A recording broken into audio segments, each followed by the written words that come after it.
If you're a home cook, then you need to master the art of cutting a pineapple. It's easier than you think. First, grab a ripe pineapple.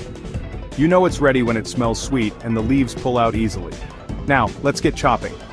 Lay the pineapple on its side and slice off the top and bottom. This gives you a sturdy base to work with. Stand it upright and slice off the skin, following the natural curve of the fruit.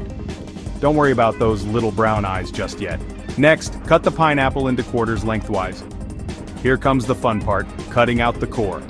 Simply slice it off each quarter.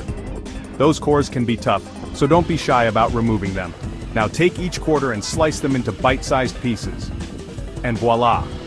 You've got perfect pineapple chunks. Quick tip, save the core for smoothies or infusing water for a tropical twist. Waste not, want not. Bonus tip, if you're in a rush, try the pineapple hack. Roll the whole pineapple on the counter to loosen the fruit inside. Then, pull apart the segments for a no-knife approach. Mind blown, right? So there you have it. Cutting a pineapple is easier than you thought. Now go impress your friends with your newfound skill. Happy chopping!